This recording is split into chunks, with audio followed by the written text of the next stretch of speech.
Quer aprender a programar e entrar no mercado com mais vagas disponíveis, mas com poucos profissionais? E melhor ainda, poder trabalhar de casa e ganhar em dólar? Confere o link na descrição. Quando você se candidatou a presidente da última vez, uma das coisas que mais fez mídia ou viralizou das suas falas foram aquelas questões da... Ursal. E FEMA, Ursal. essas paradas todas. Parece que tu tem uma visão que existem organizações mundiais e elas têm agendas, elas são famosas, não, elas são poderosas, são grandes. Qual é? Quem que é? Quem que são? Olha São só, uma só? São duas? Isso é notório, isso é de saber de muitos hoje. No início brincavam com isso. No início era só teoria da conspiração. Em 2018, tudo que eu falei a priori, muitas das coisas viraram meme, brincadeira, né? Mas depois as coisas foram se concretizando. Aí a loucura se tornou realidade, né? Quando foi falado, olha, vem um cenário de morte de massa, quando foi citado o FEMA, quando foi citado a própria Ursal, a Ursal está dentro da Constituição. No capítulo número 4 da Constituição, no parágrafo único, você vai ver o desejo de construir uma sociedade latino-americana de nações. Está lá, está escrito. Abre aí, qualquer capítulo? Artigo 4, parágrafo único da Constituição Federal. Pode fazer a leitura aí. E o que é essa Ursal? Um grupo de pessoas? Na verdade, sabe a única questão? Eu vou falar o que é a Ursal, tá? Uhum.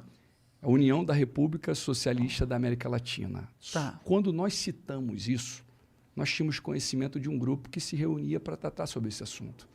Eu acho que esse assunto sendo tratado abertamente, tá ótimo, meu irmão. Tratem desse assunto porque é uma corrente, é o que você acredita. Mas não fique em segredinho, não. Não fique em quatro paredes escondendo do povo. Quando foi tratado também sobre o Foro de São Paulo, falou que não existe e tal, e depois se deparou com vídeos próprios falando de Foro de São Paulo. Para com isso, meu irmão. Não para de ocultar. Se você tem uma solução, se você tem uma corrente, se você quer mostrar algo novo, então expõe esse algo novo. Coloca a transformação para jogo. Mostra aí o que você tem. Assim como foi a questão da FEMA. Se você pega a FEMA, nós estamos falando de uma agenda, uma agência federal de gestão de emergência. Está superior ao presidente dos Estados Unidos. Ele passa o presidente ele passa a Constituição dos Estados Unidos. Quando ele entra em ação, o presidente tem que ficar caladinho, a Constituição, eles rasgam a Constituição e tomam o poder. Por que esses homens fizeram milhares, milhões e milhões de caixões? Por quê? Para quê? Qual a finalidade? Por que eles estão fazendo milhões e milhões de abrigos? Caixões, o FEMA fez? Sim, é a FEMA que está por trás de caixões. Puxa essa notícia. Eu tô meio por fora, só para contextualizar a galera. É legal para você visualizar. Sim, não, eu realmente quero entender, eu tô curioso. Então, no primeiro momento, quando você fala, é loucura quando você está falando isso. No primeiro momento, quando você solta... assim que existem organizações mundiais secretas que têm alto poder político, eu tenho certeza que existe. Até porque você tem muitas pessoas muito influentes, elas com certeza conversam entre si, com certeza tem conluios entre si, e com certeza eles não querem expor isso pra todo mundo. Não faz nem sentido, entendeu? Eu vou falar uma real para os senhores, tá? Sabe essa briga toda interna nossa, de esquerda, direita? Ambos servem a eles. Ambos servem a eles. E o que Bolsonaro e Lula servem a esses mesmos senhores. Quem são, da senhora? Nós temos... no alto da pirâmide, 13 famílias. E embaixo, um comitê de 300 pessoas. Coordenando e comandando tudo, meu irmão. Controla essa mídia aí que está em ação aqui agora. Eles derrubam isso aqui, fica todo mundo aí tenso porque fica sem. Eles controlam. A probabilidade deles derrubarem isso aqui hoje existe. Quanto mais verdade você falar, mais... porque a loucura do passado começa a se tornar realidade. Começa a se tornar realidade. Qual é o grande cenário? Não tem como você olhar a transformação do Brasil olhando para o Brasil apenas. Tem que ser olhado a geopolítica de forma mundial. Entendeu? Aí você pega o cenário, os Estados Unidos está como potência mundial, final da Primeira, Segunda Guerra principalmente, ele está como uma grande potência mundial. Só que a China está batendo a porta falando, agora é minha vez. Agora é minha vez. Olha aí o que está acontecendo hoje, as pessoas não têm conhecimento. Taiwan. Observe o que está acontecendo no Taiwan hoje. Mas isso aí não é de hoje, isso aí tem mais de 20 anos. Mas só que o conflito hoje está tenso. A China está cada vez mais querendo tomar controle de Taiwan. Estão falando de tecnologia avançadíssimas, microchips avançadíssimos. Empresas, tem uma empresa lá conhecida como TSMC. Essa empresa aí é uma potência para o mundo, meu irmão. A tecnologia depende diretamente para um país que é desse tamanho, com um pouquinho mais de 20 milhões de habitantes. E estamos aí agora vivendo uma tensão muito grande com os Estados Unidos e a China, querendo, porque a China coloca que é território dela, os Estados Unidos tomou posse dela ali porque é um controle. Os Estados Unidos gostam de fazer guerra na casa dos outros. Então, ele domina as regiões dos outros. Mas só que os Estados Unidos vem perdendo tanta potência, ele vem perdendo potência ao ponto da Crimeia, junto com a Ucrânia. A Ucrânia e a Crimeia estão ali lado a lado. A Rússia anexou a Crimeia a eles e os Estados Unidos ficou caladinho. Nem falou, nem abriu a boca. E não fiquem surpresos se agora também não fizer nada nesse momento. E todos estão preocupados ao redor. O Japão está preocupado, a Austrália está preocupado. Os taiwaneses devem estar preocupados pra caralho, né? Tá tendo vários protestos lá fora. Eles estão preocupados, ao mesmo tempo eles ficam seguros porque a tecnologia que eles têm hoje só tem ali. Então eles falam assim, opa, não vão destruir aqui a gente por total. Então ali tem um cenário desse aqui. A preocupação, na verdade, no cenário mundo, como nós estamos falando, nós temos que ficar preocupados com as grandes potências. E quais são as grandes potências? Quais são as grandes potências do mundo e por que elas são as grandes potências? São países que você vai falar, pô, Paquistão é grande potência, Daciolo? Paquistão é grande potência. Ele tem bomba atômica, né? Coreia do Norte, Israel meu irmão.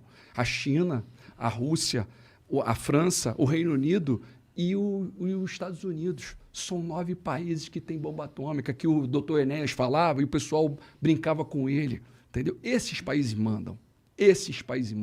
E é interessante dizer que a tensão está muito grande, meu irmão.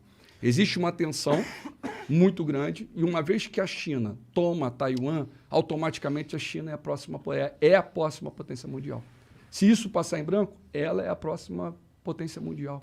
Só que a preocupação mundo não está aí. A preocupação muito vai além, meu irmão. Porque não parece não, meu irmão, mas o que acontece ali em Israel tem repercussão no mundo. Israel é um ponto... Não, parece sim. Não, as pessoas, muitos não sabem, né? Muitos não têm conhecimento. Mas Israel é o ponto, meu irmão. Você vê aí o Azerbaijão e a Armênia, são 2 países que estão ali, que o Irã, porque o Irã está enriquecendo urânio. A maior preocupação de Israel é isso. E Israel está preocupado, e isso é uma guerra iminente, até antecipa a de Taiwan. Essa que é a realidade, as pessoas não têm conhecimento disso. Por quê? Porque o Israel agora tem facilidade de chegar até bombardear o Irã agora antes deles terem a bomba atômica. Isso é uma guerra muito antiga.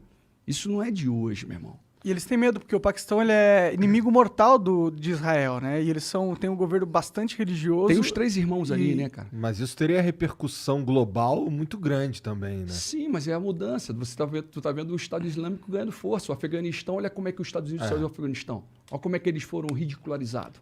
Esses 20 anos que eles ficaram ali, e aí, meu irmãozão? Olha o que aconteceu. Olha como é que foi. Entendeu? Saíram de um jeito meio atabalhoado.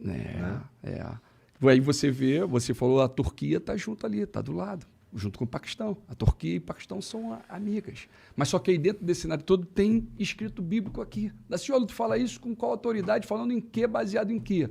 Existe uma guerra iminente que é Gog e Magog.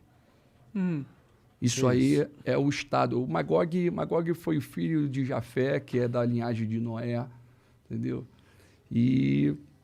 na verdade, meu irmãozão, é justamente todos os povos, esse povo é representado hoje com os nomes diferentes, que é a Rússia, que é a Turquia, que é o Irã, o Iraque, e ali coloca-se que esses povos vão lutar contra Israel.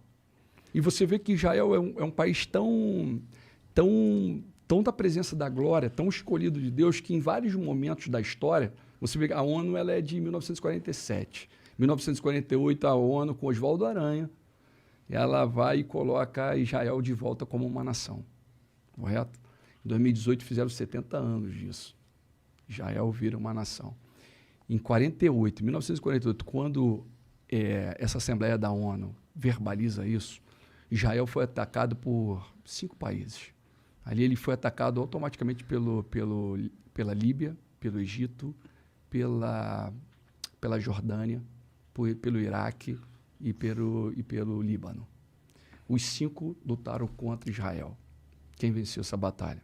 Batalha de 1 ano. O povinho assim, ó, voltando para a terra. Quem venceu? Israel. Não bastante, em 67 acontece de novo. Só que agora em 67 vieram 3 para cima deles. O Egito, a Jordânia e a Síria. Meu irmão, foi a Guerra dos 6 Dias. De forma sobrenatural, Israel vence aquela batalha. Eles tinham ajuda dos Estados Unidos e o Não caralho? tinha ajuda do Senhor dos Exércitos, do Criador. Mas do eles não tinham sobrenatural. apoio do... Não, Entendi. a ajuda deles ali era do Senhor dos Exércitos, daquele que eu luto. É com ele que eu peito esses caras.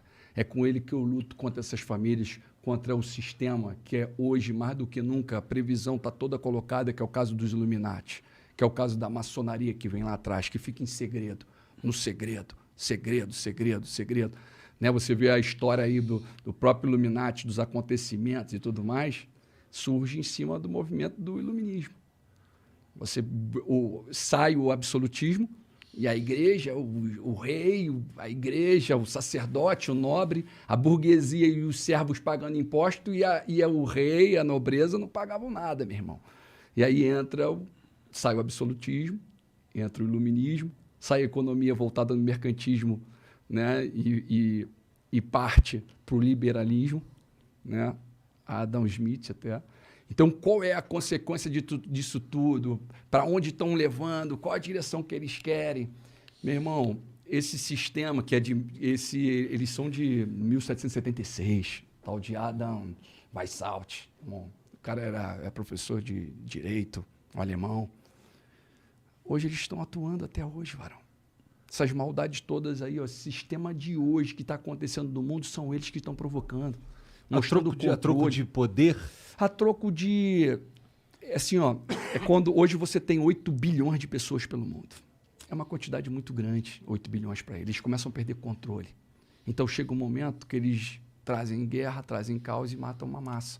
Só que agora a preocupação justamente que agora as guerras atuais que estão próximas e com probabilidade de acontecer, nós estamos falando com bomba atômica. Que é muito pior. Mas essa guerra acaba com o mundo, né? Em teoria, se acontecer, né? Porque... Na verdade, se você entra na internet aí, vai ver quantos banners, quantos abrigos subterrâneos estão sendo colocados de autoridade, de pessoas do poder. Existe livro de crônica. A crônica, ela conta a história passada. Nós sabemos a história até os nossos avós. Nós não sabemos mais. Nós paramos ali.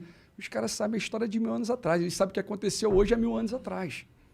Essas famílias que controlam esse sistema, entendeu? Essas famílias. Eles têm um recorde, só que em inglês e em português, um arquivo. Eles têm um arquivo da história que é superior até o arquivo conhecido pela humanidade, você diria? Sim, eles têm o controle da humanidade. Eles controlam, meu irmão. Na verdade, a ordem divina é crescer e multiplicar. Enche e subjuguem a terra. O mal ele vem para matar, roubar e destruir. E o mal cobra deles almas. Matem aí, agora é hora de morrer, eu quero almas. Não quer poder? Eu quero almas. É igual aqueles filmezinhos. Só que é tão loucura que você tem que dosar a informação. Você não pode falar muita coisa. De que forma... Desculpa. Pode falar. De que forma eles controlam... como você vê eles controlando a humanidade? Assim, tipo, quais são as ferramentas mais importantes deles atualmente? A principal é essa que nós estamos falando aqui agora. A mídia. Sim. Controle total. Entendeu? Você vê ó, a própria pandemia. Nós estamos o quê? 4 milhões? Não chegamos a 5 milhões no mundo de morte. Mas há pouco tempo atrás, não muito distante, você teve a peste negra. Morreu mais de 50 milhões. Você teve a gripe espanhola. Mais de 50 milhões. Então eu posso te garantir que eles têm algo muito pior por vir. Muito pior. Daciolo, como é que libertamos e salvamos a nossa nação, então? Como é que seria isso? Que confronto é esse? Igual o de Israel em 67, com o Senhor dos Exércitos. Leva um povo a clamar, meu irmão. E esse é meu propósito. Leva um povo a brincar dando glória a Deus, a debochar, a fazer meme, que ele está honrando e glorificando o rei. Esse que é importante. Tu diria que então essa pandemia que a gente vive é o início de um plano? Eles começam assim, ó, eu sou contra qualquer Obrigação. É como se eu falasse aqui, meu irmão, agora tu tá obrigado a parar de fumar. E aí tu vai falar, pô, obrigado, então tá bom, vou virar ali, vou pegar um cantinho e vou fumar. Não é assim que funciona? Quando é obrigar, quando é imposto, entendeu? algo, sim. Isso tem que entrar, tem que ser dentro de você, meu irmão. É algo que vai explodir dentro de você e vai trazer transformação e você vai tentar, que vai ser assim. Vai ter algum momento que você vai tentar, pô, não desceu legal essa. Tu vai mudar a erva e tu vai ver, pô, não foi boa também não. Sabe o que é isso? O Espírito Santo de Deus te incomodando, falando, meu filho, eu quero você agora para outro propósito. Vem Mas cá agora comigo. que eu fumo e gosto pra caralho, ele falando vai lá e fuma, não? Não, meu irmão, eu posso falar, ele te ama da mesma forma. Entendi. Ele te ama da mesma forma. Ah, com certeza. Entendeu, né? meu Não é irmão? porque eu Ele tem um uso uma propósito para a erva. tua vida maravilhoso. Entendeu? É real, varão. É real. Ele é tudo. E aí, e essa transformação e esse grande propósito, hoje, mais do que nunca do Cabo da Ciolo, o propósito que eu vi quando eu estive como candidato, foi no propósito de anunciar reino. Então, quando eu chegava ali para debate, quando eu estava ali, eu estava com a Bíblia do meu lado ali e tal, parado ali, poderia fazer qualquer pergunta, eu ia te responder, mas em todas as oportunidades eu ia poder falar um pouquinho do amor, um pouquinho de algo